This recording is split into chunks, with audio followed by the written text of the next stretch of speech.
Welcome to This Week in Mariemont Warriors Athletics here in ESP Media, powered by Sidearm Sports and MariemontSports.com. I'm Jason Griefer. As always, we're joined by Mariemont Athletic Director Tom Nurl. Tom, good to have you back with us. Let's jump it right into the previous week and what we've got coming forward. Let's start with your girls basketball team. They found their stride. You know that they've won 5 in a row.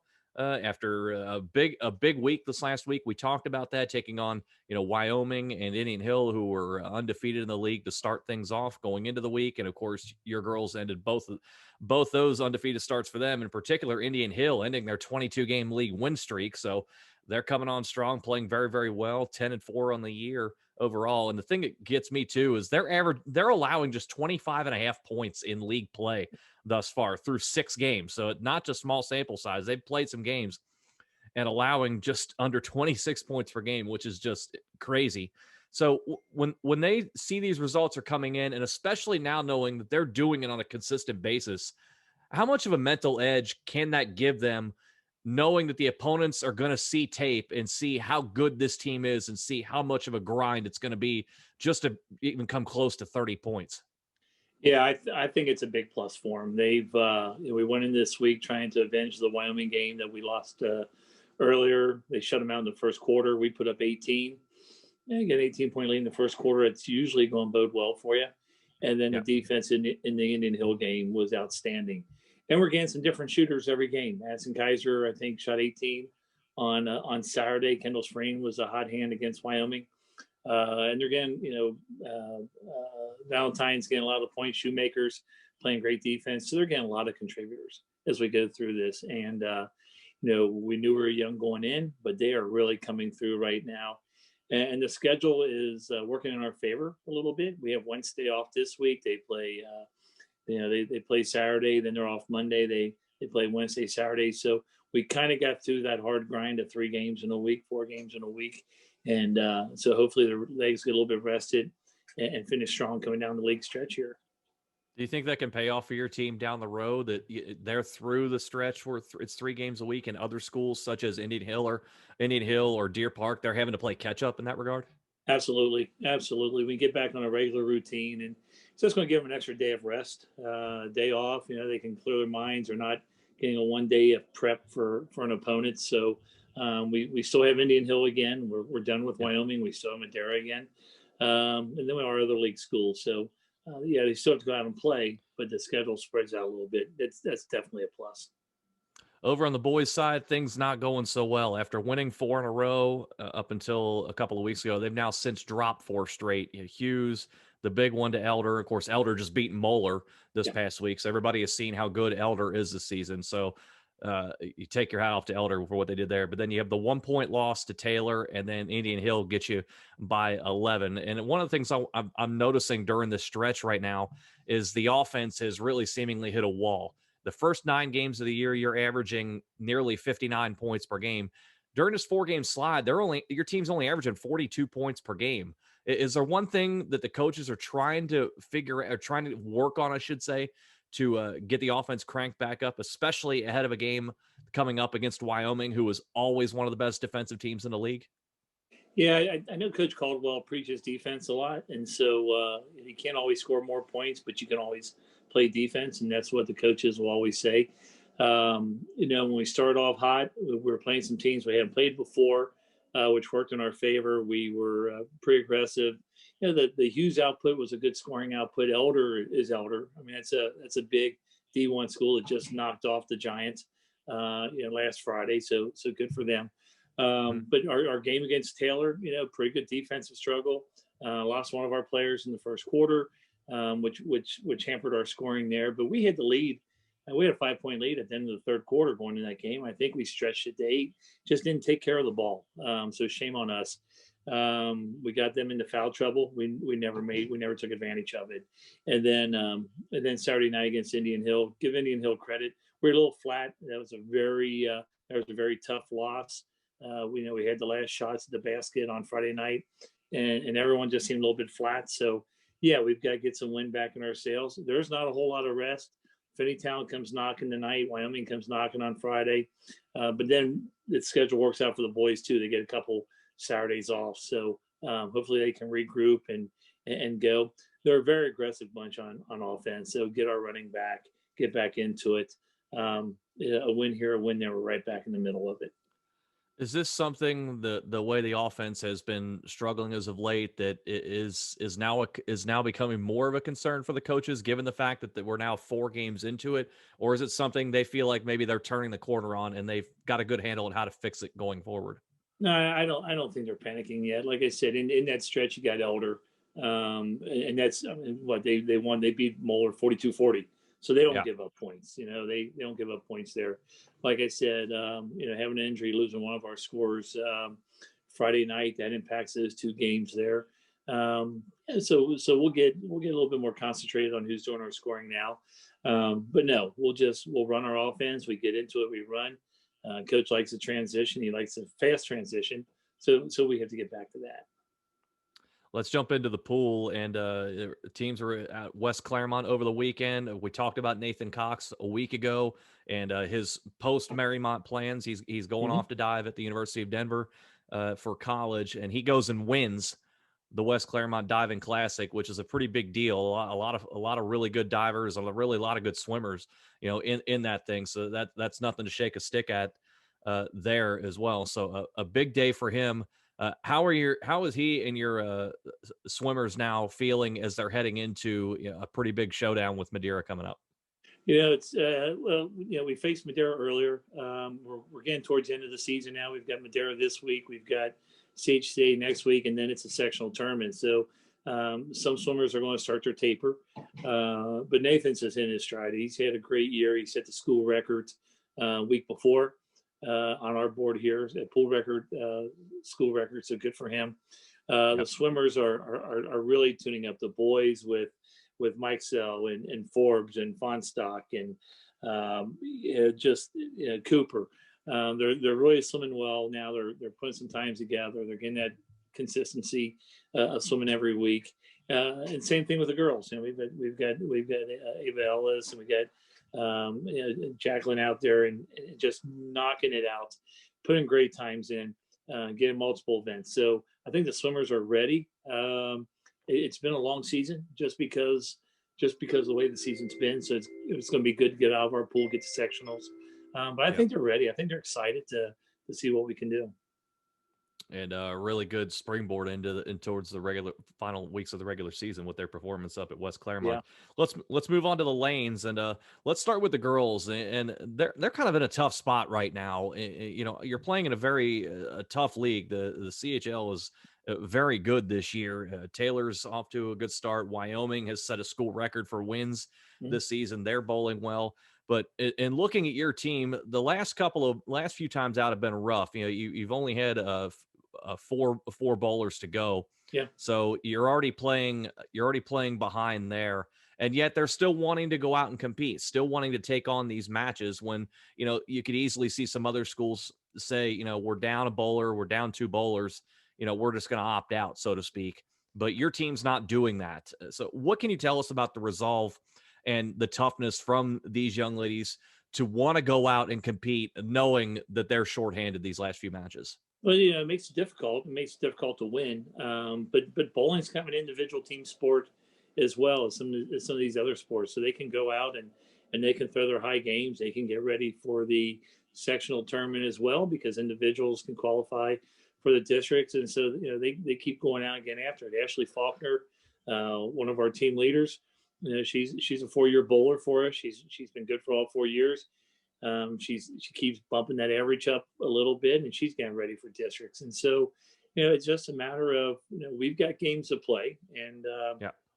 even though we're shorthanded, let's go do it. We're still having a season in spite of everything else. Let's go and give it our best, and we'll just we'll muddle through it. And when we're 100% again and get the other bowlers back, we'll be in good shape. But yeah, they're preparing and just competing the best that they can. Over on the boys' side, they continue to make really nice strides. And one of the things I've noticed in looking how things have gone here, you have a really tight match with Reading, come up a little short there. However, set a school record for scoring in that match. So you get that there. Your scores continue to improve. You get the nail biting win over Deer Park, and I'm looking at the way things have gone just over the last several matches. The last 4 matches, the scores have continually increased, and that's what you want heading into the end of the season. We talked about Sammy Henkel last week and how good he's been in his development, and then since then he throws 266 against Reading. I mean, hello. And then you got Zamir Thoman shows he goes 223, a career high against Deer Park. Nathan Turner goes for 196 against Reading. So everything is trending as you would want. These guys are hitting their stride, sort of starting to peak at the right time. How close do they think they are to that peak right now? I think they still have some ways to go. The beginning of the season was so disjointed with matches getting canceled, the Queen City Classic getting canceled, our Classic getting canceled. And I think going into Christmas break, we had 3 or 4 matches. And so we had 3 last week. We've got 3 again this week. Like you said, the Reading match, we go out and we bowl a school record, and Reading goes out and breaks their school record. So, what can you do? Just a wrong night to bowl the school record. Sammy hit that 266. His first match was in the 240s. Zamir getting up to career highs for us as well. So they're getting ready. They're on the lanes and competing and figuring it out, which we know. So give them another 2 weeks before the sectionals go, and we think we're in a position to make a run with the boys. You talked about before with the girls, and it also applies to the boys. It's an individual team sport. Yes, you can get the teams to advance in the postseason, but you can also get the individuals to advance as well. As we're winding down the regular season, how much of a daily balance do they have in between trying to see how the opponents like to throw and just focusing on themselves and trying to continue to improve these scores both for the boys and the girls? I don't know how much they look at that going into the match. I know that's something they try to make adjustments and change the lineup during a match when someone gets hot. Sammy going on that run in that Reading match was great to see. But then Reading has to make that adjustment. So you want your guys to get hot, but it's kind of like swimming too. You look in the lane next to you to see where the person is, but you really can't gauge your performance on that. You still have to go out and do what you can do and roll your best games and just continue to keep getting better. And we've had a lot of matches at Madison Bowl, and now we're getting away from home and going to some other lanes, and so that's good for them to figure out as well. Going to Coleraine where the sectionals will be against a good Coleraine team today, and then back with Reading tomorrow at Crossgate. It's going to be good for our guys to just get out of our own building and see the world a little bit. Yeah, they've really hit their stride, as you said, and getting close to that peak point there. And as you said there as well, it's and I've thought of it kind of a different way too. You can't play defense when you're in bowling, so you can only focus on so much there. For the boys, I'm wondering the progression of some of the other kids behind Sammy. You know what you have in Sammy Henkel at this point, and everybody else knows what you have at this point in Sammy Henkel, and you basically have an anchor that you can, if you need him to go throw 250 and now 266, he can get it done. How much does his continued level of performance continue to drive the others to try to meet that? Or is that their drive right now to try to catch up with Sammy at this point? I don't know if that's their drive. There's good camaraderie with this boys bowling team. There always has been, and so I think that helps pull the younger ones along. The inclusiveness of the team. Just get everyone involved and let them be relaxed and roll their games and do what they can. So not putting too much of a burden on the younger players' shoulders, but letting the seniors, or I should say the upperclassmen, carry the load and see what we can do here. One of the interesting things I've noticed too, as we're winding the show here today and talking about your various winter sports programs, is there's a lot of youth spread out amongst seemingly all your winter sports programs. You're relying on a lot of freshmen and sophomores to come in and produce at the varsity level and do it at a high level in order to try and pick up wins in whatever the sport may be. I'm wondering, as you've seen these youngsters come in and seeing how different the training regimen is and practice is getting moved and matches and games getting moved and postponed and canceled and whatever the case may be, can it serve as maybe an underlying advantage to your programs that you have so much youth that they don't understand and know how things are in a normal scenario, that a COVID protocol season is all they know, and that can be an advantage down the road? It might be an advantage down the road. I think part of the advantage is, we've had great leadership on our teams in the past, and a sign of a good leader is a legacy they leave behind, and that legacy is how those behind you lead and take up and take up the leadership mantle. So, there's been a pattern of excellence in our programs throughout Mhm. girls basketball and boys basketball and now boys bowling, and especially swimming. And Yeah. so, they just see what that's been in the past. They learn how to include the other teammates, maybe the club swimmers, because they're not always with the team, but when they come in, they're made to feel part of the team. The swimmers that don't swim year round, they're part of the team. Your basketball players that are multi-sport athletes as opposed to single sport athletes, just how you make all that mesh. Mm. And I think that's part of the strength of our programs is the inclusivity. And they've learned in the past how to lead. And then when things get rough, the leaders know how to step up to the front.